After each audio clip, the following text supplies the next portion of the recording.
Bonjour à tous les amis, soyez les bienvenus. Zach Mouikassa. Il me tarde de vous rencontrer. Bienvenue à tous, mais à tous les nouveaux. En tout cas, sentez-vous à l'aise. Ravi de vous avoir parmi nous. C'est un réel plaisir. Nous sommes là pour nous grandir, pour nous épanouir, pour nous aider à construire ce que nous avons comme capacité. Un réel plaisir. Aujourd'hui, on va parler encore une fois d'un sujet très intéressant. J'espère qu'à la fin, chacun pourra y trouver une part. Vous savez, je ne sais pas dans quel état d'esprit vous êtes aujourd'hui, mais je sais que ce message pourrait vous apporter un plus quelque part. C'est un message qu'on a déjà diffusé dans le passé. Certains parmi vous l'ont déjà suivi peut-être. C'est un vieux message, je pense qu'il est important, puisque nous avons une nouvelle communauté très fréquemment, de répéter certains messages afin de nous mettre à jour. N'est-ce pas une bonne idée? Et ben voilà. Aujourd'hui, on va parler d'un sujet intéressant, comme je disais. Je me souviens, il y a très longtemps, une dame que je connais traversait soudain un moment très difficile de sa vie. Elle avait perdu brusquement ses parents dans un accident de voiture, je crois, ou pas, je ne sais plus. Sa vie avait complètement changé, complètement basculé. Vous savez comment c'est quand vous avez vécu dans une famille stable. Vous avez tout eu dans votre vie, jamais eu de problème, jamais de difficultés, jamais de soucis. Et soudain, vous êtes à l'université, vous perdez vos parents. Donc, vous n'avez plus moyen de subvenir à vos besoins élémentaires de femmes, de jeunes femmes. Vous n'avez plus les ressources, vous n'avez pas d'argent pour payer vos frais scolaires, vos frais d'études, les syllabus. Il lui restait très peu d'argent, juste assez pour acheter 2 ou 3 syllabus. C'était un moment très difficile. Je sais que parmi vous, les personnes qui ont déjà perdu quelqu'un de cher, en tout cas un parent ou les parents, comprennent un peu de quoi il s'agit.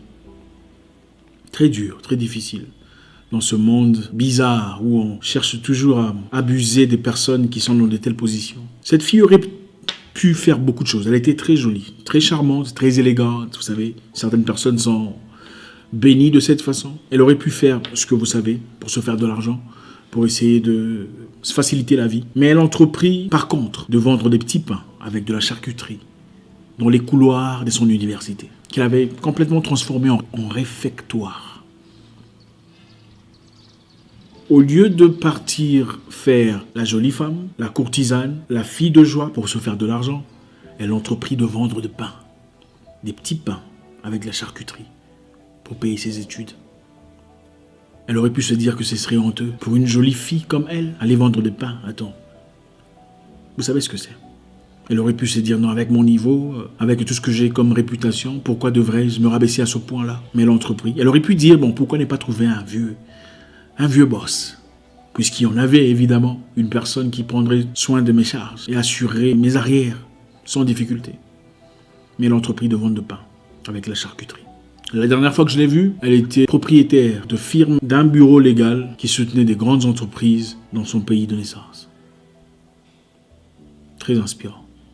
Il ne s'agit donc pas de ce qui nous arrive dans la vie. Le problème, c'est pas comment nous sommes fouettés par la vie. La réalité devient ce que nous en faisons. Je vous parlerai d'une autre personne, très inspirante au nom de Derek Hamilton. Je pense que ces messages pourraient déclencher quelque chose d'important en vous. Pourraient peut-être servir de tremplin ou d'ascenseur pour 1 ou 2 personnes, ça suffirait.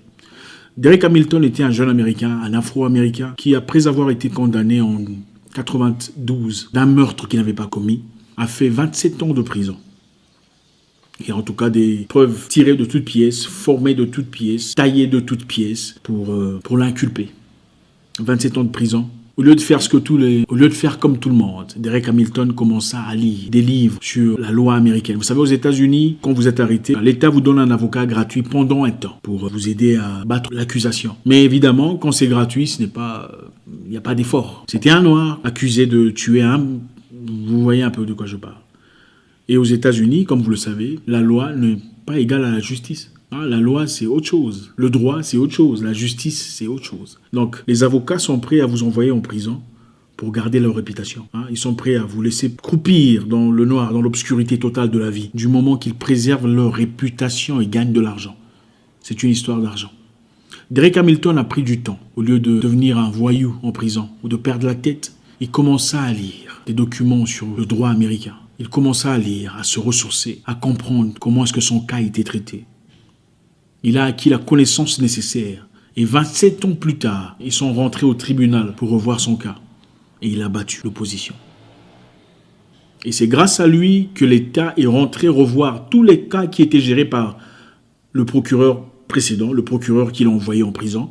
Et on y a trouvé 50 cas qui n'étaient pas corrects. 50 cas ayant des incohérences et des inconsistances. Et beaucoup de personnes ont été libérées de prison.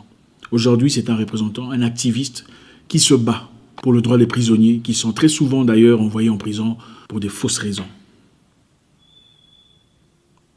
Envoyé en prison, accusé pour quelque chose qui n'a pas été commis par lui. Au lieu de perdre la tête, il a le courage, ou de pleurer sa vie. Il a eu le courage d'étudier, de lire, de se battre, pour se sortir de prison 27 ans plus tard. Il s'est représenté lui-même, cette fois-là. Il n'a pas eu besoin d'avocat, parce qu'il connaissait la loi. Ce que vous cherchez dans la vie dépend de l'ampleur de son importance dans votre cœur. Beaucoup de personnes pensent vouloir des choses, mais en réalité ne le veulent pas véritablement.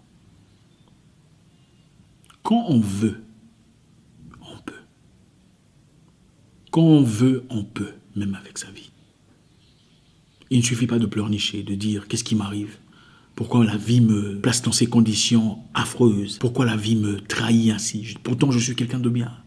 Je ne fais rien de mal. Je n'ai jamais été infidèle aux humains ou je n'ai jamais cherché à être injuste ou incorrect. » La vie n'est pas toujours belle.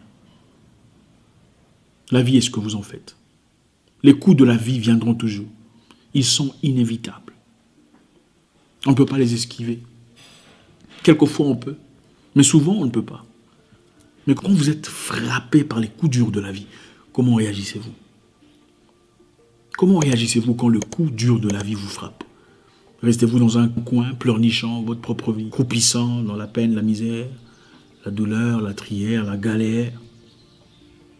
Ou êtes-vous prêt à lutter, à vous battre, à vous relever, à faire ce qu'il faut faire, à lutter ? Ce que vous cherchez à faire dépend de vous. C'est-à-dire, si vous faites chaque jour quelque chose, même si vous n'y arriverez pas, vous êtes en train de gagner. Laissez-moi vous donner un exemple. Vous savez, dans la vie, il est très important de vous associer aux gens qui connaissent certaines choses mieux que vous. Je sais que souvent les gens essayent d'éviter toute personne qui ait un peu plus de connaissances que soi. C'est très souvent dans nos communautés. Quand vous remarquez quelqu'un en train de faire des trucs plus avancés, vous l'évitez totalement. Parce que souvent, c'est un complexe d'infériorité. On ne veut pas se dévoiler, on ne veut pas montrer ses incompétences, ses insuffisances. On s'écarte. Pourtant, ce n'est pas bien. Il faudrait aussi chercher à s'associer aux personnes qui sont plus expérimentées dans quelconque domaine. Peu importe la situation. Même si ce domaine n'est pas tout à fait en accord avec le vôtre. Parce qu'à travers son domaine, vous pouvez en tirer des éléments qui peuvent vous aider à avancer dans la vie. Je vais vous donner un exemple très important. Quand vous faites la course avec des gens qui vous ressemblent, des gens qui sont aussi forts que vous, aussi courageux que vous, aussi résistants que vous, qu'est-ce qui se passe ? Il y a de fortes chances que vous soyez premier, dans une course d'1 kilomètre par exemple. Vous faites 1 kilomètre avec vos potes, vos amis, des gens qui vous ressemblent, qui sont comme vous, qui réfléchissent comme vous, qui ont été aux mêmes écoles que vous. Il y a de fortes chances que vous gagnez la course. Ou que vous soyez deuxième. Ou premier. Maintenant, si vous faites la même course avec des gens plus forts, plus athlétiques, plus expérimentés que vous, qu'est-ce qui se passera ? Vous perdrez la course, n'est-ce pas ? Vous perdrez la course. Mais vous améliorerez votre temps. Vous perdrez la course, mais vous améliorerez votre temps. Le temps que vous avez fait pour parcourir ce même trajet précédemment avec vos potes ne sera pas le même temps que vous ferez avec les gens plus forts que vous. Vous ferez beaucoup mieux avec les gens plus forts que vous n'avez fait avec des gens qui vous ressemblent. Ça sera la même course, la même distance, mais le temps sera amélioré. Cherchez des gens qui connaissent mieux que vous, pas des gens qui parlent nécessairement votre langage. Des gens qui vous comprennent, des gens qui vous respectent, mais qui connaissent mieux que vous, même si vous regardez dans des directions totalement différentes. Du moment que vous pouvez vous servir de leurs compétences pour avancer dans la vie, c'est tout ce qu'il faut. Je vous donne un exemple pour conclure. Après la Deuxième Guerre mondiale, les Japonais avaient fait des atrocités sur sur les Chinois, d'accord ? Il y a un monsieur au nom de Yoshiro, un médecin, qui a fait des choses incroyables. L'unité 113, je crois, ou 117. Ils ont fait des expériences chimiques et biologiques sur des humains. Hein. Ils ont dépiécé des humains pour voir combien de temps il faut pour